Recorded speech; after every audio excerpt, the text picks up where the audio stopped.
Assalamualaikum warahmatullahi wabarakatuh. Ketemu lagi sama gue Rifki di Ngobat, ngobrol bareng temen. Sekarang lihat dong, Ngobatnya ini buat ngobat. di sebelah saya udah ada Bang Zuli. Halo. Sehat, Bang? Alhamdulillah sehat, alhamdulillah. Badannya masih sehat. Harus dijaga dong. Harus jaga ya, beda sama saya nih, Bang. Nanti kalau enggak nanti sparring sama anak murid, enggak ada yang sparring. Kan? Tapi latihan setiap hari, Bang, tetap. Latihan tiap hari ada. Setiap hari, nggak berhenti biarpun corona gini. Enggak berhenti. Jadi dari mulai PSBB emang kita latihan terus. Latihan terus. Cuman untuk member dari luar emang kita batasi dulu atau sempat berapa satu bulanan ya atau 2 bulanan gitu. Berhenti dulu. Cuman fata-fata aja. Terus sekarang sudah mulai lagi lah. Mantap. Bang, kemarin baru bikin film pendek. Ah iya, aja itu. Mantap nih. Badai itu ceritanya tentang apa, Bang? Jadi sebenarnya yang kemarin itu adalah scene adegan inti sebenarnya. Oh, jadi ini belum selesai jadi? Belum selesai. Oh. Jadi kita mau bikin penonton penasaran nih, film ini ceritanya kan belum ini ya. Kalau nonton ini ceritanya gimana sih kok tiba-tiba. Nah, itu nanti di episode berikutnya. Segera minggu ini kita akan produksi. Mudah-mudahan juga bisa bagus lah gitu. Jadi ceritanya sebenarnya menceritakan 2 orang kakak beradik, Nabila dan Rafa itu yang udah meninggal oleh papa dan mamanya. Jadi ceritanya banyak, ini cerita drama tapi ada kriminal, ada fight juga. Jadi kayak mama papanya tuh meninggal karena di begal. Jadi papanya juga sempat berantem sama begalnya mati, terus satu orang bacok dari belakang gitu. Nah, ceritanya gitu deh. Seru nih. Nanti mamanya nolongin papanya kena tikam, tapi mamanya meninggal di rumah sakit. Ya kayak gitu deh. Terus nanti mereka hidup berdua. Nabila nih berusaha menjadi tulang punggung yang nyekolahkan adiknya buat makan sehari-hari gitu. Kerja sebagai bodyguard di sebuah klub malam. Nih, cewek jadi bodyguard beda kan. Nah, Cewek. ceritanya begitu tapi jangan spoiler semua, dulu Bang. nanti. Semua, Bang. Nah, gitu, nanti ada konflik di situ. Konflik kenapa tadi Rafa jadi pengedar obat. Itu yang dijual itu narkoba sebenarnya. Narkoba, Bang. Kenapa dia bisa ketemu sama geng-geng ini, apa hubungannya dengan geng si Jackson, saya Jackson ya. Dia ada geng Papua juga, Black Brothers namanya. Nah yang dia jual ke Adrian itu gengnya Black Brothers. Kenapa dia bisa sampai berkhianat ke geng Black Brothers. Kisahnya begitu. Cukup lah, Bang, jangan semua diceritain, nanti nggak seru loh kalau nontonnya. Itu lo tunggu aja. Talentnya semua anak-anak Tiger Shark. Talentnya anak-anak Tiger Shark, tapi ada beberapa juga teman-teman yang dari luar sudah mulai Mama ikutan dong, ayo kita ikut. Tapi ya namanya kita kan channel baru, boleh dong. Ya kita berharap support dari teman-teman, barangkali teman-teman yang memang juga tertarik pengen ikut. Ya ayo, karena nanti mungkin ke depan kita akan lebih sering produksi film pendek kayak gini. Itu emang hobi Bang Zuli atau emang keinginan dari dulu? Ya sebenarnya hobi juga ya. Terus sekarang saya dulu juga sempat main layar lebar. Saya pernah main di The Raid, beberapa film dengan Kang Yayan Lukian, dengan Kang Cecep, Golfred gitu. Jadi saya banyak belajar. Jadi biasanya nih kalau orang main film itu kan kalau jam istirahat pada teman-teman pada tidur tuh, ngerokok. Tapi kalau saya enggak, saya datengin lihat saudaranya lagi kerja, lihat hasilnya, yang lightingnya di mana gitu. Jadi saya lihat orang-orang kerja gitu. Saya penasaran, pengen tahu gitu ya. Disitulah sebenarnya emang hobi bikin video juga. Dari dulu juga sering bikin video-video dokumenter gitu di lingkungan kerja saya gitu. Nah, Abang kan beberapa kali di film layar lebar berperan sebagai seorang jahat. Iya. Ini kan film sendiri, kenapa masih orang jahat juga, Bang, jadinya, Bang? Iya gitu ya. Apa ya? Kenapa jadi jagoan gitu, Bang? Jadi karakter jahat itu menantang. Jadi kalau saya rasakan nih, kalau ketika kita main jadi karakter baik di sebuah movie gitu, kayaknya nggak begitu sulit. Tapi menjadi karakter jahat yang bisa dibenci orang itu luar biasa. Kayak dulu sinetron yang ibu nama sinetron TV yang mana, Bang? Ada ibu sinetron saya lupa. Terkenal banget tuh ibu tuh, saking bawelnya itu orang benci lihat dia aja gitu, sampai jumpa fans aja orang benci gitu. Itu luar biasa. Berarti ya, perannya mantep gitu. Ya seneng dia antagonis sih. Tapi nanti juga satu kali di episode yang lain saya coba jadi orang baik. Nah gitu dong, Bang, jadi orang baik sekali. Jadi hobi Abang kan selain olahraga katanya nyelam juga hobi, Bang. Sambil gambar. Iya, juga dari bikin video-video juga di underwater gitu. Kalau ada kita nyelam, saya suka bawa kamera underwater gitu, main video gitu. Kapan terakhir kali nyelam, Bang? Udah lama kayaknya. Udah lama ya, karena udah tahun kemarin lah, karena kita kan kondisi begini jadi belum bisa melakukan kegiatan seperti itu dulu. Nah, Bang, tadi udah ngomongin soal film Badai. Oh iya. Bisa ini daerah terbuka, jadi wajar. Memang bandaranya nggak jauh di Halim ini. Ini lintasan terbang, jadi kalau saya main drone juga boleh tinggi-tinggi, paling 60 meter gitu. Nah, ngomong-ngomong drone emang hobi? Hobi juga. Belajar sendiri bang? Iya belajar sendiri, ya itu saya suka bikin footage gitu. Mantap bang. Hobinya mau begitu. Udah punya lisensi berarti bang? Enggak, belum punya lisensi, tapi saya udah jago lah. Yang mau bikin video boleh sama Bang Juli. Tarifnya bisa diatur lah. Gampang lah itu. License sama non license beda kan. Bang, ngomong-ngomong tadi soal Tiger Shark. Di sini tuh emang salah satu camp MMA yang ada pertama di Indonesia atau gimana dulu sih Bang, Tiger Shark ini Bang? Kalau dibilang pertama gini, pertama camp di MMA di Indonesia itu ada banyak sebenarnya. Karena ketika pertama kali MMA dibuka di Indonesia kan banyak seleksi tuh. Banyak seleksi tuh semua kan harus bawa nama klub. Jadi kalau kita seleksi kita harus ada klub gitu. Nah itu rata-rata pada buka klub.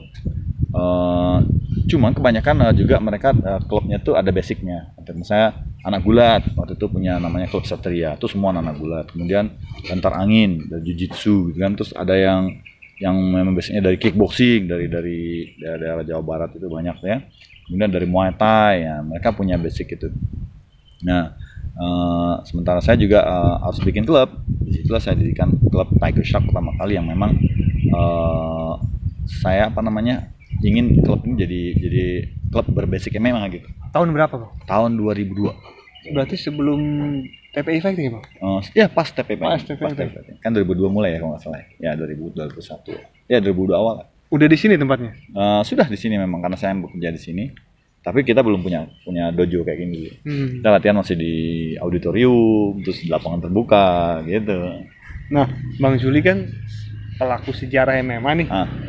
Ngelihat perkembangan MMA di mata Bang Juli sekarang gimana sih Bang? Dari dulu awal Bang Juli nih sekarang?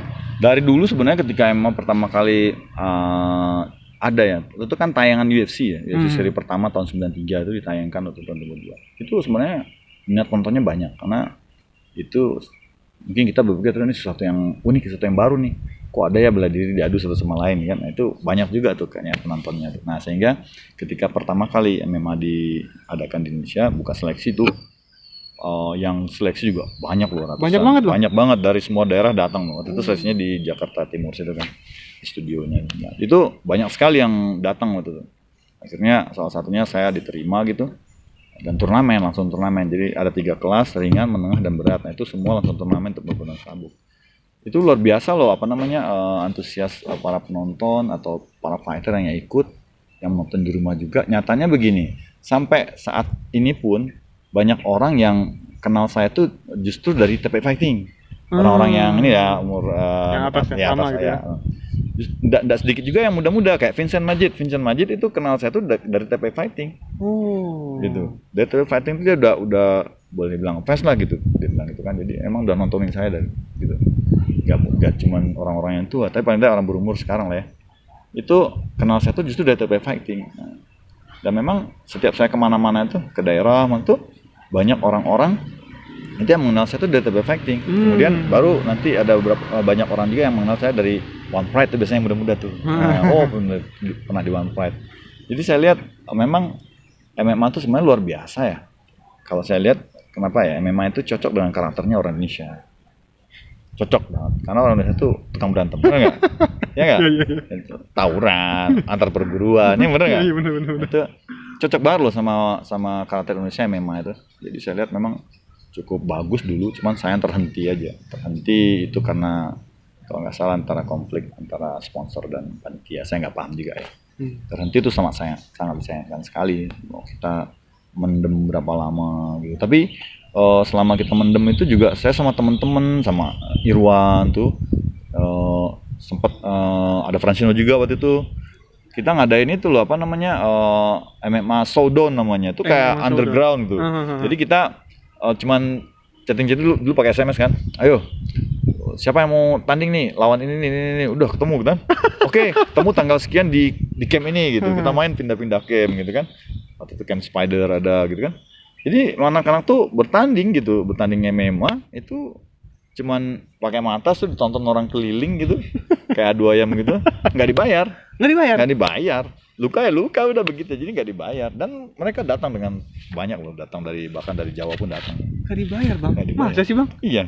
Kita begitu dulu. Kita mengembangkan MMA tuh teman-teman tuh. Saya ingat banget tuh Irwan Tenzin itu ya. Sampai kemudian barulah mulai muncul MMA Pro yang cuma sekali tanding gitu ya. Mulai muncul di mana-mana, dan saya juga sama teman-teman juga sempat bikin MMA Pro juga dan MMA amatir gitu tuh. Ya itu di situ kita bertahan di situ sampai mulai menjamur sedikit nih event-event MMA, ini bikin sampai akhirnya waktu itu masuk pertama kali One Championship ya. Pertama kali masuk One Championship. Nah, itu saya ikut seleksi di situ. Seleksi tuh saya turnamen juga tuh di kelas welter itu. Saya ketemu Angga tuh, ingat ya Angga? Iya, Angga pegang sabuk sekarang. Iya, satu kelas sama Angga tuh. Saya bertarung sama Angga. Alhamdulillah saya bisa diterima di One Championship. Dan akhirnya pensiun di One Championship, diundang main di One Pride sampai sekarang. Dan saya lihat perkembangannya saat ini ya jauh luar biasa sekali. Karena saya pernah ke Batam, kemana gitu ya, bikin kejuaraan di Batam itu yang datang juga dari ini loh, fighternya itu bukan dari kota-kota besar, dari pulau-pulau yang jauh sekali, pulau-pulau kecil yang jauh tuh ada fighter MMA di situ. Ya, saya dari mana? Dari pulau ini. Luar biasa ternyata memang tuh udah diterima bukan hanya di lingkungan kota-kota urban gitu, tapi sampai ke pulau kecil. Itu. Di Tiger Shark ada yang dari pulau-pulau kecil. Tiger Shark, kalau kita kan memang di sini kan kebanyakan khusus murid mahasiswa dari mana-mana ya, dari pulau-pulau kecil juga banyak. Kalau yang dari sini juga banyak, dari kayak Adrian sendiri itu sebenarnya dia dari pulau juga, dia dari mana tuh?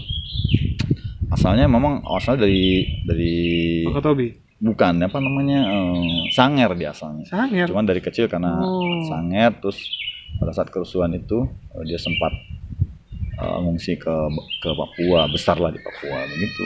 Tadi abang bilang abang setelah One Championship sempat pensiun, memutuskan untuk main lagi di One Fight, kenapa bang? Jadi gini, kalau saya bilang sebenarnya tidak ada seorang fighter yang pensiun benar-benar pensiun. Ya, kalau saya bilang pensiun itu sebenarnya 100% bukan keinginan hati saya. Tetapi adalah tuntutan di mana saya harus pensiun ya gitu. Tapi saya nggak mau, saya harus pensiun begitu. Hati itu berperang gitu. Jadi gini, dulu ketika saya main di One Championship itu terakhir tahun 2000 berapa ya, 2015 kalau nggak salah. Iya 15 ya. Saya main di Singapura. Itu nggak tahu ya, tiba-tiba di pertarungan itu saya merasa kok saya udah lelah sekali gitu. Usia saya waktu itu udah berapa, 40 berapa tahun ya. Udah lelah sekali rasanya gue. Masih tarung begini kan. Tiba-tiba aja tuh muncul. Tiba-tiba saya sempat emosional di situ, sangat menangis juga.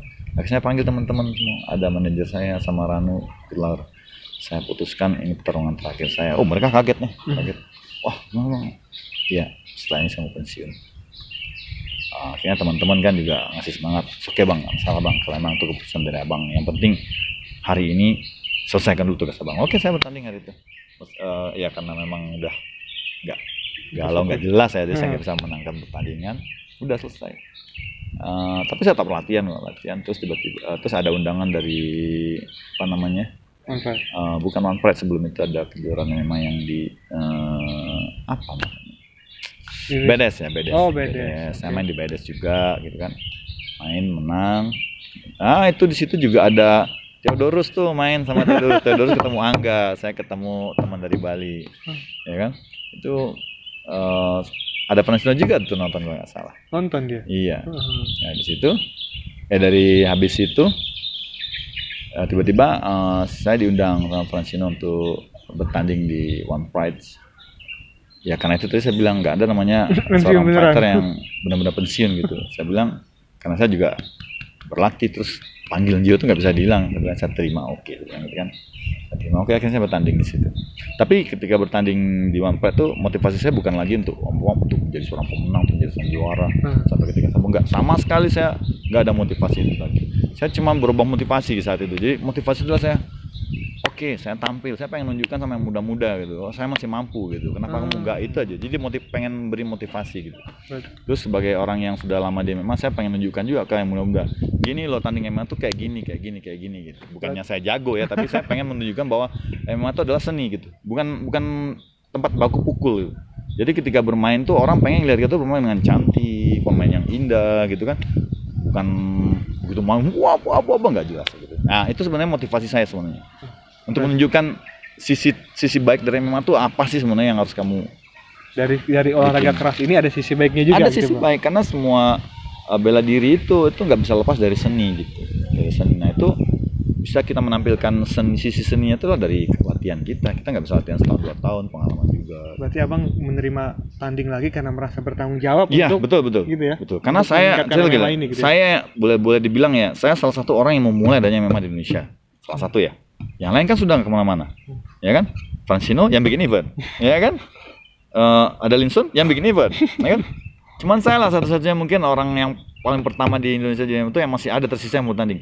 Saya muncul sebagai apa? Sebagai saya pengen jadi sebuah ikon. Ini loh veteran MMA yang sampai ini masih mau gitu loh, masih mau menunjukkan apa sih MMA tuh pada yang muda-muda gitu. Saya bisa, kamu juga harus bisa. Itu sih motivasi saya sebenarnya. Berarti nggak masalah termasuk terakhir abang lawan Hendrik tadi kan No problem, darah gitu bang. Saya sadar diri kok. Hendrik umurnya berapa? Saya udah 40. 4 waktu itu. Iya 44. Hendrik umurnya berapa kan? Saya udah sadar diri secara fisik lah ya. Saya nggak bisa nandingin dia. Tetapi kan setidaknya saya akan bertanding sebaik mungkin gitu kan. Menunjukkan apa yang bisa saya lakukan di situ gitu. Kembali ke Tiger Shark tadi bang. Ya. Ini dibangun tadi sekitar tahun 93 tadi bang. 92. 92 ya bang. Itu memang abang awalnya dari Yusai Kido itu tuh? Ya, dari awalnya kita gini, saya kan memang terakhir bela diri saya yang saya geluti Yusi Kendo. Yusi Kendo saya pelajari dari tahun 94 ya, 94. Dan saya sampai jadi pelatih di situ, pelatih utama di situ dan salah satu boleh dibilang pelatih yang mewarisi Yusi Kendo lah kepada anak-anak. Nah, kebetulan Yusi Kendo itu kan boleh dibilang khasnya anak-anak di sini ya. Jadi memang saya buka beberapa cabang, tapi nggak berkembang dengan baik. Tapi di sinilah memang kembangnya di sini gitu. Nah dari Yusi Kendo saya pelajari karena di Yusi Kendo kita juga belajar di banting-banting juga, kita juga sedikit kuncian tapi nggak kayak kita belajar bantingan judo ya tapi nggak kayak judo banget gitu kan. Terus kuncian yang nggak jujur banget tapi kita lebih ke stand up tapi ada ya, karena ini kan bela dirinya juga materinya adalah campuran gitu. Nah dari situ akhirnya ada seorang pelatih saya tuh Pak Syarif Samsudin kalau masih ingat, dia yang pertama kali bawa saya di One Pride sebagai pelatih. Itu beliau membuka klub tinju di sini. Di sini klub tinju namanya Hiu Kencana. Tuh tujuannya tadinya ingin mencetak petinju-petinju yang bisa turun di Sabuk Emas TVRI gitu ya. Nah itu yang kayak gitulah sabuk emas gitu. Belum lama sih kita latihan tinju gitu di sini. Belum berdiri lama muncullah MMA itu. MMA itu makanya saya datang ke MMA membuat klub, harus klub lagu kan saya, karena pikiran saya begini, mixed martial ini kan internasional ya, internasional dan modern gitu. Saya juga harus membuat satu klub yang namanya modern gitu. Kalau saya pakai Hiu Kencana kayaknya Indonesia banget ya kan. Saya pikir apa sih, karena saya dari dunia perikanan dan saya pengen hiu ini dibawa juga gitu kan, klub tinju ini hiunya dibawa, makanya terpikirlah saya Tiger Shark gitu. Jadi latar belakangnya adalah Tiger Shark adalah hiu macan. Hiu macan itu adalah satu spesies hiu yang dikenal paling sering menyerang manusia, termasuk ganas. Nah itu saya ambillah Tiger Shark. Jadi hiu tetap dibuat, cuman saya modernasikan ke bahasa yang lebih asing lagi. Gitu. Muncullah di situ klub MMA Tiger Shark. Akhirnya klub tinjunya malah nggak jalan. Jadi semua boleh kayak MMA gitu. Tapi emang jalan Bang Ju itu udah di MMA. Iya jalannya di MMA gitu. Kayak ketemu gitu. Di sini abang Yusi Kaido ini jadi ekstrakurikuler di STP ini bang? Iya, jadi ekstrakurikuler. Jadi mereka 1 tahun pertama wajib, nanti berikutnya baru. Yang ketemu, yang sekolah di sini bakal ketemu Bang Ju. Enggak kok nggak galak baik. Enggak galak. Tampangnya aja yang serem. Berarti abang udah kerja di STP ini berapa lama bang? Dari tahun hitunglah kalau dari saya mulai tenaga honor itu dari 99 akhir ya. Hitung aja lah tahun 2000 lah. Abang emang dulunya sekolah di sini atau enggak? Sekolah di sini juga. Oh, berarti benar-benar mengabdi pada sini. Iya, sekolah sini 4 tahun tamat 98, kemudian 99 akhir saya kerja. Dari 99 sampai sekarang. Jadi pengajar di bidang? Ya, saya dulu sempat mengajar di mesin, di mesin kapal. Terus sekarang saya di kapal latih. Kapal latih. Jadi chief engineer di kapal latih. Nah, abang pernah berlayar? Ya berlayar pastilah. Berlayar pasti. Berapa lama sebelum itu bang? Tentatif ya jadwalnya ya. Kadang kalau kita lagi penelitian tuh bisa lama, bisa 2 bulan, 3 bulan, atau lagi KSO tuh bisa lama. Saya malah pernah KSO sampai 9 bulan itu di Sulawesi sana yang kapal latih itu. Terus kalau cuman untuk layar reguler latihan tanah tuh bisa sampai 20 hari sekali berangkat. Itu bolak-balik 20 hari turun, nanti seminggu jemput lagi gitu. Nah, lulusan STPS ini tuh sebenarnya menujunya nanti kemana sih bang? Jadi kita ini kan dunianya perikanan ya, pastinya menujunya ke perikanan. Cuman ini dibiayai oleh negara kan, di bawah Kementerian Kelautan dan Perikanan. Tetapi mereka tidak ikatan dinas, jadi tidak diikat menjadi PNS. Justru sebenarnya Kementerian Kelautan dan Perikanan itu ingin mencetak tenaga ini entrepreneur di bidang perikanan. Jadi pengennya lulusan itu jadi entrepreneur. Ya pengusaha kapal ya pengusaha tambak, pengusaha ikan hias, terus ikut kapal juga gitu. Jadi ada 6 program studi yang bisa mereka ikuti dan itu semua tentang perikanan. Pastinya tujuannya adalah untuk perikanan dan mencetak mereka menjadi entrepreneurship di bidang perikanan. Itu yang untuk membangun dunia perikanan melalui entrepreneur gitu. Makanya mereka tidak diikat sebagai ikatan dinas untuk jadi PNS. Nah kalau jadi PNS kan mereka nggak bisa ngembangin dunia perikanan, terbatas di kerja mereka. Itu tujuannya sebenarnya. Baik lagi ke MMA. Menurut abang ada perbedaan jauh nggak sih bang dari MMA dulu dan sekarang dari segi apa gitu? Perbedaan jauh yang jelas secara teknis jauh beda gitu kan. Karena kalau dulu tuh kita boleh bilang MMA tuh masih ngayal-ngayal lah gitu. Tani itu ngayal-ngayal gitu kan. Artinya teknik yang kita pakai tuh ya murni hampir murni teknik yang pernah kita pelajari di perguruan kita masing-masing gitu. Sedikit pengembangan dengan kemampuan yang terbatas gitu. Karena dulu tuh kita susah mencari latihan-latihan MMA seperti sekarang. Sekarang bisa berlatih MMA di mana aja, camp banyak ya. Camp yang tadinya Muay Thai pun sekarang melatih MMA gitu. Ya enggak? Muay Thai dan MMA. Tadinya Muay Thai sekarang ada MMA-nya. Camp mana coba yang enggak buka kelas MMA? Bahkan camp Muay Thai buka kelas MMA. Sekarang ya? Nah, gitu kan. Jadi lebih mudah sekarang sebenarnya melatih MMA. Satu, fighter-fighter yang berpengalaman juga banyak gitu. Kemudian sarana untuk mempelajari MMA itu juga banyak. Ada YouTube bisa share semua teknik ada di situ. Ya tinggal belajarnya benar apa enggak aja gitu kan. Itu sih sebenarnya lebih perkembangan sekarang tuh jauh lebih baik daripada yang dahulu. Tapi bedanya gini, kalau dulu ya kita pada saat mau bertanding MMA itu tesnya benar-benar. Jadi kita melalui tes lab. Jadi ada tes fisik, tes lab gitu. Jadi kita di tes lab olahraga yang ada di UNJ gitu.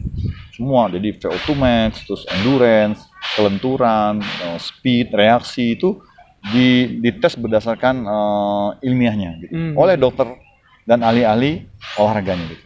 Itu dulu gitu. Bedanya di situ aja. Kalau secara teknik lebih baik sekarang. Kalau untuk fisik mungkin dulu lebih ini karena memang fighter tuh menjadi tanggung jawab event ya. Dia dites fisiknya. Bahkan kita yang bertanding nih sekali setahun harus ikut tes. Setiap tahun tuh harus ikut tes. Kalau nggak lolos ya udah. Itu regulasi di Indonesia apa di seluruh? Regulasi di Indonesia waktu itu, bukan Indonesia sih, regulasi dari pelaksana event itu, MMA itu atau TPI Fighting. Mereka bikin regulasi seperti itu. Berarti lebih bagus dulu dong, Mas. Iya, kalau secara seleksi fisik, maintain fisik dahulu lebih bagus. Jujur aja saya katakan. Berarti sekarang kekurangannya itu aja. Kekurangannya itu aja. Alangkah baiknya kalau One Pride itu melakukan itu, maintain fisik secara berkala. Untuk fighter-fighter yang bertanding itu harus dites secara fisik juga. 6 bulan sekali, kalau setahun sekali terlalu lama ya 6 bulan sekali itu mereka harus masuk ke lab tes fisik. Terus kalau bisa mereka diseleksi dan terima itu jangan terlalu banyak gitu. Artinya gini, pada saat seleksi itu kan begini kan, ini kita agak sedikit belak-belakan itu kebaikan gitu. Kadang saya lihat gini, ketika seleksi banyak yang diterima gitu, banyak yang diterima yang dijanjikan untuk main gitu kan. Oh grade-nya bisa main, tetapi nyatanya yang main tidak sebanyak itu. Tetapi akhirnya kita punya fighter yang banyak yang belum terpakai, yang tadinya udah masuk grade tapi belum terpakai, sehingga pada saat mereka tiba-tiba terpanggilan mereka nggak siap secara fisik. Nah, kalau menurut saya alangkah baiknya kuantitas dari fighter ini dikurangi. Jadi kita benar-benar menyaring fighter-fighter yang punya kualitas yang baik. Pertama-tama kualitasnya dari fisik yang baik, teknik yang mumpuni gitu kan. Terus karakter yang baik, tentunya attitude-nya juga bagus gitu kan. Nah, itu disimpan nih jadi bank nih sama One Pride. Disimpan ini data-data orang-orang yang terbaik. Nah, ini yang harus sering diputar nih. Diputar dalam pertandingan pro. Nanti ada level bawahnya lagi. Buat mereka-mereka yang tadi yang nggak masuk ke yang belum naik. Ya, yang masuk ke level ini gitu. Jadi level ini nggak usah banyak-banyak, tapi itu terus. Jadi mereka satu gini. Fighter itu akan dapat jadwal bertanding lebih sering. Mungkin setahun bisa 3 kali atau 4 kali. dan kualitasnya akan meningkat setiap tahun dan mereka akan bertanggung jawab untuk terus menjaga kualitas fisiknya. Kalau menurut saya begitu. Abang sudah pernah mengusulkan itu ke Mancino misalnya gitu, teman? Belum. Ya nggak berani lah saya.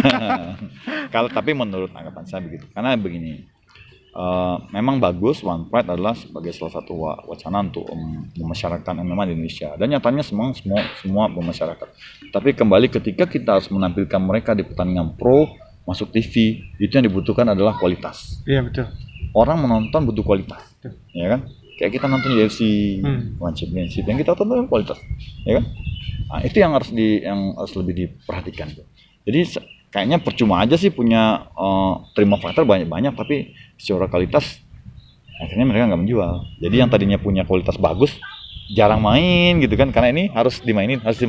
Jadi yang tadinya kualitasnya bagus udah menang pertama nunggu lagi. Ada loh yang bagus mainnya setahun sekali baru main. Ada gitu. Ada fighternya juga ada. Berarti gitu. terkesan ada kewajiban untuk yang ini dulu dipakai nih. Ini Iya. udah main ditunda dulu gitu Bang. Maksud saya begitu. Jadi kita angkat kualitasnya dengan cara gitu. Jadi fighternya udah ini loh, kelompok fighter yang sudah tercatat sebagai kualitas gitu kan. Nah, udah itu yang kita garap dulu. Kalau kamu mau level sini, lewat itu level bawah. Level bawah ini mungkin bukan live lah gitu, tapi nanti ada tapping-tappingnya yang bisa orang tonton juga. Nanti dari sini dia harus melalui seleksi yang ketat. Tadi itu fisiknya harus bagus, stamina, permainan paling utama. Karena ini hiburan kan. Setelah dia lolos ini, oke, level mau cukup, kamu lalui tes. Tes apa? Tes lab tadi. Semua sehat, semua baik konsep itu. Baru masuk ke level topnya One ini. Jadi top of the topnya One Pride gitu. Lah fighternya mungkin nggak banyak, mungkin hanya sekitar 50 atau berapa orang. Tapi itu mereka akan terus bertanding itu. Itu yang lebih seru. Betul. Itu kualitasnya kelihatan di sini. Ya, kualitasnya kelihatan gitu. Nah, Bang, saya pernah ngobrol sama teman-teman fighter yang lain. Teman-teman fighter di Indonesia kesulitan untuk mendapatkan sponsor. Emang betul Bang, sponsor di Indonesia susah itu? Ya, memang. Itu memang sudah dari dulu, dari zaman Bang Juli. Dari dulu. Sponsor itu susah. Jadi lebih gini. Kita punya sponsor itu lebih karena kedekatan sebenarnya sekarang. Jadi yang kita punya koneksi dekat itu biasanya gampang sponsor. Tapi kalau kita cari sponsor khusus kesini, itu susah. Sampai sekarang, Bang? Sampai sekarang, kecuali memang kita sudah punya nama besar sekali gitu ya. Itu juga baru sponsor datang, itu juga jumlahnya nggak banyak gitu. Sampai sekarang. Ya apalagi bikin event, susah kita. Bikin event itu cari sponsor mati. Banyak kan tekor sih gitu. Ya, banyak kan tekor. Harusnya kita dapat keuntungan dari situ, kita malah tekor biasanya. Jadi begitu sih. Berarti emang MMA di Indonesia ya Bang, belum bisa dijadikan penghidupan? Kalau secara teorinya, kalau menurut saya memang belum, artinya begini, belum bisa jadi mata pencarian utama. Betul. Kalau penghidupan udah cukup lah, artinya bisa lah membantu penopang hidup. Tapi untuk jadikan mata pencarian utama belum. Kenapa? Karena kan kita nilai besarannya, anggaplah di One Pride saja, nilai besaran bayarnya kan kita bisa hitung. Ya kalau mereka main berapa kali terus menang terus lumayan. Tapi juga kan mainnya juga belum tentu setahun sampai 3-4 kali, ya kan? Nah, apalagi yang mereka yang baru-baru ini, ya kan? Bayarannya pasti masih dari level kecil dulu kan, main kalah gitu, nunggu lama lagi gitu. Jadi memang kalau khusus di sini ya kita belum bisa lah itu jadikan sebuah penghidupan gitu. Ya paling buat ini aja lah, buat mensupport hidup aja gitu.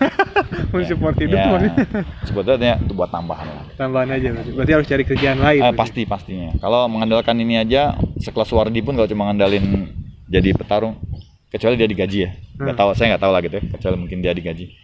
Tapi kalau dia nggak dapat gaji misalnya dari sebagai seorang petarung, mengandalkan dia petarung, coba hitung berapa kali sih Suwardi 1 tahun bertanding? Paling 3 kali ya? 3 kali, itu paling banyak lah mungkin. Paling banyak ya. 1 kali bertanding berapa bayarannya paling tinggi? Nah, itu orang tahu kali. Nah ya, anggaplah mungkinnya lumayan lah gitu. Tapi 3 tahun berarti kan setiap 3 bulan sekali. Iya kan? Cukup nggak menumpang 3 bulan? Ya cukup, dia harus bekerja lagi. Gitu. Yang dibilang cukup untuk hidup itu adalah dia cukup hanya berlatih, semua kerjanya latihan, tanding, dapat gajian, duit banyak, oke cukup buat semua gitu. Itu ada Bang, fighter pro yang digaji? Kalau yang digaji saya belum tahu ada, belum pernah dengar juga sih, maksud saya. Maunya di One Champion atau di UFC belum gitu? Tahu kalau tapi maksud saya kan mungkin barangkali gitu ya. Kira saya memang ada di mana gitu, pernah Abang pernah dengar gitu. Tahu. Itu kan saya bilang barangkali digaji mungkin dia bisa hidup dari situ, misalnya misalnya mantan champion nih, dapat gaji misalnya 1 bulannya 10 juta, mungkin bisa jadi topang hidup. Tapi kan kita nggak tahu, itu nggak mungkin juga digaji kan, kita mau gaji gitu kan. maksudnya. Kenapa sih Bang sesusah itu sponsor di Indonesia untuk MMA? Apa? Saya juga nggak paham ya, kenapa pasar sponsor di kita tuh susah ya. Padahal kan ini besar loh marketnya Iya, kita Bang. teman-teman dari luar pun juga membanding-bandingkan dengan pro tuh jauh sekali karena mereka tuh ketika masuk ke dunia pro itu biasanya sponsor datang itu Ngalir. kenceng loh ya, kenceng punya pros dunia pro tuh kenceng ngalir. Terus bayarnya juga nggak sedikit gitu, endorse-nya bisa besar sekali. Gitu. Kalau di Indonesia ini saya nggak tahu ya, pasar sponsornya masih seperti itu. Dari dulu memang dari dulu.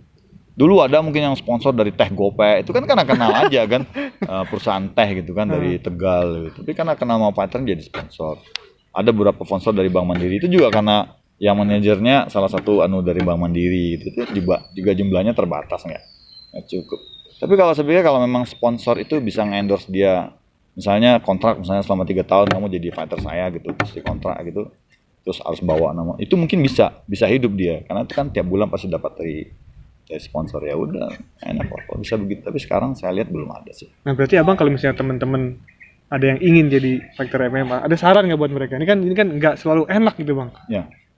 Kalau gini, kalau saran saya buat teman-teman yang mau fighter MMA, kamu harus sadari dulu kondisinya ya, bahwa MMA tuh ya seperti yang kita barusan obrolan tadi, itu buat nopang hidup sih belum cukup gitu. Kamu harus punya pekerjaan lain gitu. Pekerjaan lain, dan itu juga pasti akan berpengaruh pada, kalau kamu nggak bisa memanage itu, kamu akan berpengaruh pada proses latihan gitu. Karena di sementara kamu bekerja, kamu harus latihan, itu butuh profesionalisme yang tinggi gitu. Jadi mikir dulu kalau mau jadi MMA buat hidup, jangan deh saya bilang. Kalau cuma mikir jadi petarung untuk hidup, belum bisa kalau di Indonesia gitu. Pikirin lagi bang. Pikirin lagi tuh. Tapi kalau emang untuk bertarung untuk sebuah passion kamu menjadi seorang petarung MMA, saya pengen bertarung MMA karena ini passion saya, panggilan jiwa saya, it's okay. Yang penting kamu siap dengan kondisi itu gitu. Jangan berharap kamu wah gimana nih gitu. Jangan berharap gitu. Kan karena ini punya perjuangan ya. Gini, jadi seorang fighter lokal, kita nggak punya penghasilan cukup dari fighter. Artinya nggak cukup sama sekali lah gitu kan. Terus kemudian kita kan harus berlatih kita kan harus nutrisi, menjaga makan. Penting bang ya. Penting kan. Sehari-hari kita makanannya harus baik, itu kan duit juga. Nah itu dari mana lagi kalau bukan dari pekerjaan sampingan, pekerjaan pokok kita yang gitu. Jadi fighter tuh jangan jadikan pekerjaan pokok, terus jadi kerjaan sampingan. Makanya kan jauh banyak petarung-petarung yang memang kita tuh yang bekerja sebagai trainer, ada yang jadi yang jadi businessman juga gitu kan, dari berbagai level lah ya, berbagai level. Itu sih. Saran saya sih begitu, jadi jangan berekspektasi terlalu tinggi gitu. Jangan berekspektasi terlalu tinggi. Yang penting gini aja, kalau memang kamu punya passion di situ dan kamu punya semangat di situ, lakukan. Tapi kalau kamu berekspektasi untuk dapat uang banyak, jangan. Apalagi kalau kamu persiapannya seperti itu, tanding kalah, ya anggaplah mungkin main pertama kamu dibayar berapa? 3 juta mungkin. 3 juta atau 2,5? Mungkin 3 juta. 3 juta, anggap 3 juta, tek, ya kan. Kalau kamu menang, kamu dapat misalnya 2 kali lipatnya. Nah, kalau kamu kalah, cuma dapat 3 juta. Ya kalau mau dapat lebih, kamu latihan yang lebih baik supaya kamu bisa menang, dapat 6 juta. Nanti main lagi, naik lagi. Nah itu kalau kamu mau cari di situ. Tapi ya nggak bisa kalau kamu cuman sekedarnya aja mau bertanding gitu kan, yang penting tampil, terus berharap dapat duit banyak, ya nonsen juga gitu. Nonsen juga bang. Nonsen juga. Nggak bisa, semua itu butuh perjuangan. Memang harus diawali dari pengorbanan, bukan hanya fisik, mental, tapi juga materi. Materi. Yang paling penting materi, karena ya itu kita butuh beli telur ya, beli suplemen kan. Sekali latihan aja aqua kadang 2 botol udah berapa tuh? Udah 10.000 kan. Mantap. Ya kan? Ya, mantap. Itu sih. Ekspektasinya berbeda dengan kalau kita bikin materi ya. Karena gini loh. Ini Mas. Nggak semua itu bisa dibayar dengan materi sebenarnya. Nah, seperti saya main di One Pride emang dibayar berapa? Saya bisa aja sama Francino tawar-tawar, no, saya sudah seperti ini, saya seorang veteran, saya juga udah kelas internasional, lu bayar gua segini harusnya. Bisa aja kan? Bisa. Tapi saya nggak pernah menuntut itu. Karena memang ketika itu ekspektasinya bukan ke materinya. Semangat saya adalah untuk oke, saatnya saya tampil untuk memberikan motivasi untuk anak-anak, menunjukkan ini loh yang main sebenarnya. Itu aja sebenarnya. Jadi saya mengabaikan masalah uang. Saya ikutin aja prosedurnya. Kalau saya menang dapat gitu. Jadi bisa aja sebenarnya saya jual harga di situ, karena saya kan secara kan saya udah petarung internasional, petarung lama gitu kan, dan saya yakin juga pihak Tompat juga nggak akan menolak itu. Tapi saya nggak pernah berpikir menjual diri saya ke materi itu, karena motivasi saya bukan itu lagi, gitu kan. Saya dibayar sama dengan petarung baru loh. Oh iya bang? Oh sama, nggak ada bedanya. Sampai petarung terakhir pun juga sama dengan petarung-petarung yang lama saya juga. Jadi jangan anggap saya istimewa, sama dengan Anda gitu. Saya nggak menempatkan diri saya itu sebagai seorang istimewa gitu. Karena motivasinya beda ya. Nah itu ya. Tapi abang akan terus berkecimpung di dunia MMA. Pasti sampai akhir hayat mungkin ya, selama saya bisa. Makanya saya harus jaga kondisi. Kenapa? Sebagai seorang pelatih MMA, kondisi saya harus baik gitu kan. Karena kadang melatih itu nggak cukup hanya melatih. Kadang kita harus mencontohkan itu melalui apa? Sparring. Itu kalau kita nggak menjaga fisik, bagaimana mau sparring? Murid saya muda-muda semua dilipat saya gitu. Gila, Gitu. Ini obrolan yang menarik. Dan sekarang begini loh, pelatih MMA terus secara fisik fisik itu bukan berarti badan bagus ya. Tapi kondisi prima maksudnya. Prima itu seorang pelatih MMA nggak punya kondisi yang prima gitu. Bagaimana mau latih MMA? Ya kan dia kan harus mencontohkan itu kita dalam sparring tadi itu. Karena memang tuh real gitu, bukan halu. Waduh, enggak, kita nggak bahas yang itu. Kita nggak bahas yang halu-halu. Udah selesai. Halo. Terima kasih Bang Juli, Ya. pembahasan yang menarik. Jadi buat kalian yang mau jadi fighter pro MMA, dengar tadi sarannya Bang Juli. Harus dari hati ya. Harus dari hati. Kalau dan dari kantong jangan. nggak semuanya enak. Ya, nggak semuanya Jangan enak. kalian lihat yang udah di atasnya gitu. Ya, gitu. betul. Itu semua perlu perjuangan. Untuk Kamu lihat perjuangan. Suwardi bisa dekat sama Pak Ardi Bakri gitu. Itu luar biasa perjuangannya dari bawah. Ya kan? Terima kasih Bang Juli. Ya, Sukses sama-sama. terus di karirnya, di pekerjaannya juga. Amin. Sampai ketemu lagi, ntar kalau nyelam boleh ikut dong Bang. Oh pasti nanti Bikin kita film. bikin film di bawah, latihan MMA di bawah. Oke. Makasih Bang, sampai ketemu di ketemu. ngobat selanjutnya. Ngobrol bareng teman. Wassalamualaikum warahmatullahi wabarakatuh. Jangan ngobat beneran ya.